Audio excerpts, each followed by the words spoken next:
నమస్తే.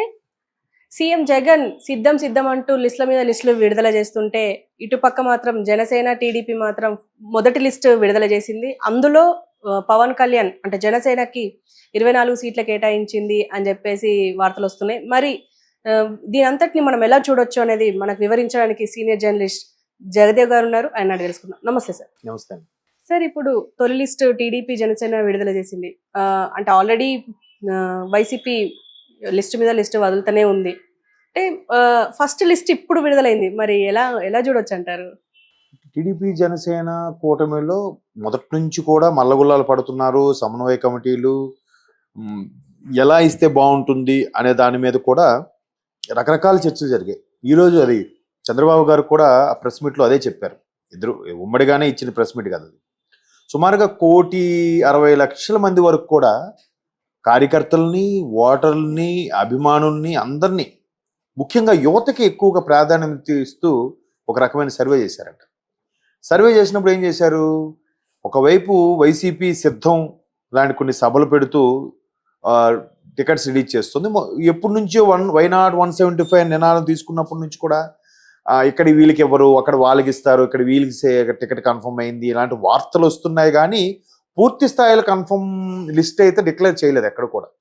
కొన్ని కన్ఫర్మ్ అయ్యాయి, కొన్ని మాత్రం కన్ఫర్మ్ అవ్వలేదు. ఇంకా అది ఒక ఊహాజనితమైన ఇదే ఉంది.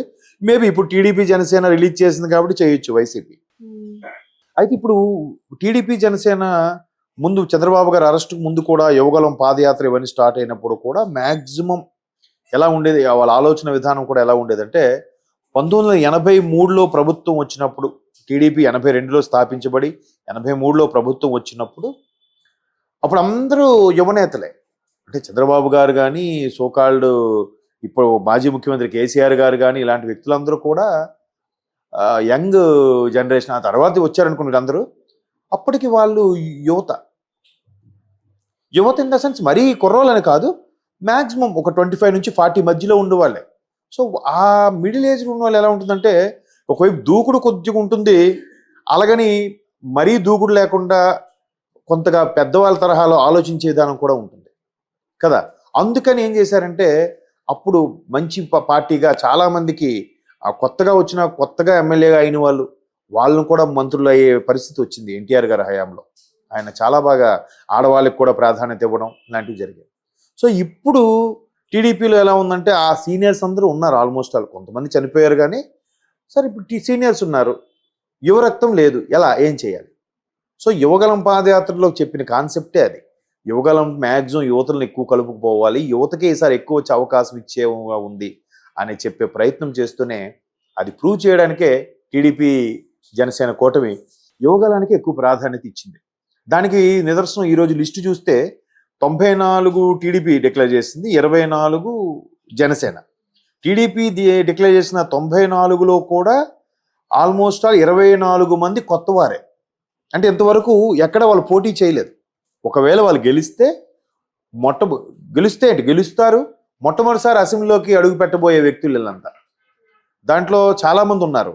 ఇప్పుడు నేను ఇంతకుముందు చెప్పినట్టుగా 83లో టీడీపీ ఎలాగైతే యువరక్తంతో ఉందో, ఇప్పుడు మరలా ఎక్కువ యువరక్తంతో నింపే ప్రయత్నం చంద్రబాబు గారు చేస్తున్నారు. ఎందుకంటే మీరు కొన్ని కంపెనీలు కూడా తీసుకోండి, మ్యాక్సిమం యాజమాన్యం ఏం చేస్తుందంటే, ఆ సీనియర్స్ని, సీఈఓలని, ఎండీలని అట్లాగే ఉంచుతుంది.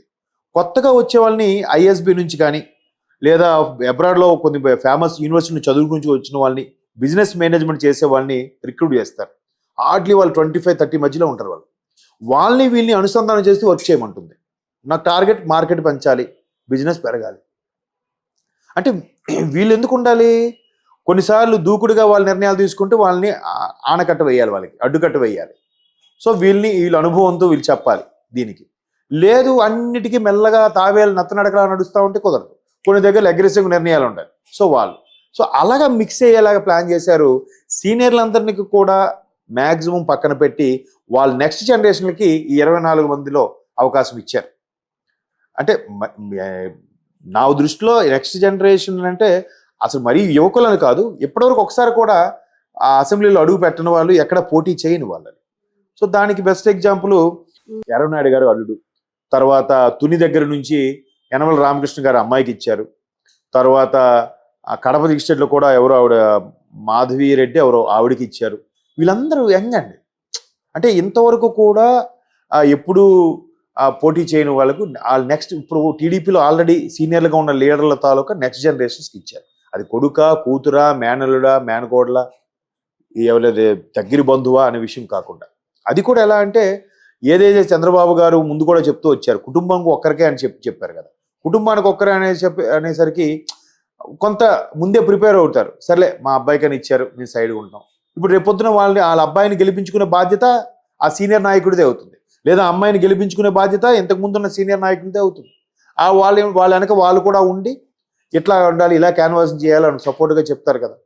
సో అలాగా ఇప్పుడు ఆ కొత్త వాళ్ళలో కూడా డాక్టర్లు ఉన్నారు, మంచి గ్రాడ్యుయేట్స్ అందరూ ఉన్నారు. సో 94లో 24 టీడీపీ యువరత్నం పెట్టింది. అయితే ఇంక జనసేనకి 24, 28, 30 అన్నారు కదా, తగ్గాయి అంటున్నారు. 24, 94 కలిపితే 118 ఎన్నో అవుతున్నాయి. ఇంకా 57 ఉన్నాయిగా. ఇంకా 57 స్థానాల్లో కూడా మళ్ళీ జనసేనకి ఇవ్వచ్చు కదా ఛాన్స్, చెప్పలేం కదా. టీడీపీ జనసేన కూటమి ఎలా ఆలోచిస్తుందంటే మ్యాక్సిమం ఆ పర్టికులర్ నియోజకవర్గంలో ఎవరు ప్రాతినిధ్యం వహిస్తున్నారు, వాళ్ళకి ఎంత ప్రాధాన్యత ఉంది, వాళ్ళకి ప్రజాదరణ ఎంత ఉంది. సో సమ్ ఎక్స్ ఉన్నారు, వై ఉన్నారు. ఎక్స్ వైల్లో ఎక్స్ కన్నా వైకి ఎక్కువ క్రేజ్ ఉంది. ఆ వై అనేవాడు జనసేన అభ్యర్థి అనుకోండి, అప్పుడు టీడీపీకి ఇవ్వట్లేదు, జనసేనకే ఇస్తున్నారు. అలాగా బేరీజ్ వేసుకొని అలాగ ప్లాన్ చేసుకుని ఇచ్చిన సీట్లు కదా. కాబట్టి జనసేనకి ఇండివిజువల్గా పోటీ చేస్తే ఇంకా ఎక్కువ వచ్చేది, మొత్తం చేసేవారు కదా. ఇవన్నీ రెచ్చగొట్టేతనం మాటలు ఇవి. మొదటి నుంచి టీడీపీ జనసేన కలవకూడదనే విశ్వ ప్రయత్నాలు చేస్తున్నారు కదా. వాడేదటిది దత్తపుత్రుడని, ప్యాకేజీ స్టార్ అని, ముగ్గురు పెళ్ళిళ్ళు చేసుకున్నారు. ఇవన్నీ మీకెందుకు అంటే మీకు కలిస్తే మీకు భయమేనే కదా. సో దాన్ని మరలా ఈ విధంగా ప్రొజెక్ట్ చేసి ఇప్పుడు అన్ని అనౌన్స్ చేశాక ఇంకేం చెప్తారు. ఇందులో రోజా ఒక కమెంట్ చేశారు, అంటే చంద్రబాబు నాయుడు పవన్ కళ్యాణ్ కి ముష్టి వేశారు 24 అని చెప్పేసి అదొకటి అన్నారు. అండ్ మళ్ళీ ఇంకేంటంటే సీఎం జగనే మళ్ళీ వస్తారు, చంద్రబాబు నాయుడుకు అంత సీన్ లేదు అనేసి 175 సీట్లు ఖచ్చితంగా వైసీపీకే వస్తాయని చెప్పేసి ధీమా వ్యక్తం చేశారు. దీన్ని ఏమనొచ్చు? మరి అలా చేయకపోతే ఎలా అండి? ఎవరి పార్టీ వాళ్ళు. ఇప్పుడు లాస్ట్ టైము బండ్ల గణేష్ గారు టాపిక్ చెప్తాను, అంటే ఆయన తప్పట్టే ఉద్దేశం కాదు. ఆయన ఏమన్నారు 2019లో, ఈసారి కాంగ్రెస్ ఖచ్చితంగా వస్తుంది, రాకపోతే నేను 7 o'clock బ్లేడ్తో కోసుకుంటున్నారు. ఎవరి పార్టీ వాళ్ళు నమ్మకంగా చెప్పాలి. అంతకుముందు అదే 2019లో బీజేపీ తరఫున పరిపూర్ణానంద స్వామి పోటీ చేశారు. ఆయనకి రాజకీయాలతో సంబంధం, బట్ ఊరికే చేయాలని ఒక యోగి ఆదిత్యనాథ్ లాంటి యోగులు కూడా ఇందులోకి రావాలని ఆయన చేశారు. ఆయన కూడా ఏం ధీమా వ్యక్తం చేశారంటే బీజేపీ వచ్చే అవకాశాలు ఉన్నాయని వ్యక్తం చేశారు. అది రాలేదు. ఎవరి పార్టీ మీద నమ్మకం ఉంటుంది, కానీ ప్రజల అభిప్రాయం మీద మాట్లాడాలి. ప్రజల అభిప్రాయం మీద కొంతమంది సోకాల్ నాయకులందరూ ఎందుకు జంప్ అయిపోతున్నారు, ఎందుకు వెళ్ళిపోతున్నారు, కొంతమంది ఎందుకు మాట్లాడట్లేదు. మీరు అన్నట్టు రోజా గారు మాట్లాడారు, మళ్ళీ ఇంతకుముందు కూడా మాట్లాడారు. ఆవిడ ఈ 151 మంది ఎమ్మెల్యేలు కదా. ఈ రోజా గారు, పేరు నాని గారు, కొడాల నాని గారు, గుడివాడ అమర్నాథ్ గారు, సజ్జల గారు, ఇంకెవరున్నారండి, అనిల్ కుమార్ యాదవ్ గారు, విజయసాయి రెడ్డి గారు, ఇంకా చెప్పండి. ఇంకొక 5 పేర్లు, మహా అయితే 10 పేర్లు. 151లో 11 పేర్లు పోనీ వీళ్ళు అనుకోండి, ఇంకొక 4 కోతే మిగతా 148 ఎమ్మెల్యేలు ఎక్కడున్నారు? ఎవరు మాట్లాడారు? ఎవరు ఎందుకు మాట్లాడట్లేదు? వాళ్ళు వైసీపీ తరఫున గెలవలేదా? ఎందుకు అందరూ స్తబ్దుగా సైలెంట్గా ఎందుకు ఉండాల్సి వస్తుంది? ఆల్రెడీ ఇంకెన్ని రోజులు లేదు కదా ఎలక్షన్, ఇంకా ఎవరు ఎందుకు మాట్లాడట్లేదు? మీరు అర్థం చేసుకోండి. ఇక్కడ టీడీపీ తరఫున జిల్లాకు ఒకరు మాట్లాడుతూనే ఉన్నారు, జనసేన ఒకరు జిల్లాకు ఒకరు మాట్లాడుతూనే ఉన్నారు. 26 జిల్లాలకి అయితే 26 మంది కూడా మాట్లాడట్లేదు వైసీపీలో. ఈ 4-5 ఎందుకని? పోనీ ఇంత జరుగుతున్న జగన్మోహన్ రెడ్డి గారు మాట్లాడతారా? ఆయన ఒక సభా సమావేశాలు తప్ప మామూలుగా ప్రెస్ మీట్ పెట్టి ఇలా కౌంటర్ ఇచ్చి మాట్లాడిన దాఖలాలే లేవు గడిచిన 5 ఏళ్లలో కదా. మరి ఎందుకు మాట్లాడరు? ఎవరి నమ్మకం వాళ్ళకి అంతే. బట్ ప్రజల నాడి పల్స్ అనేది తెలుసు. మరి ఎందుకు భయపడిపోయి అభ్యర్థులు సిట్టింగ్ ఎమ్మెల్యే కూడా ఎందుకు మార్చేస్తున్నారు? అంటే ఆ సిట్టింగ్ వాళ్ళు వైసీపీ మీద పూర్తి స్థాయిలో నమ్మకం లేదా వైసీపీ వాళ్ళు గెలవరని వీళ్ళే మారుస్తున్నారా?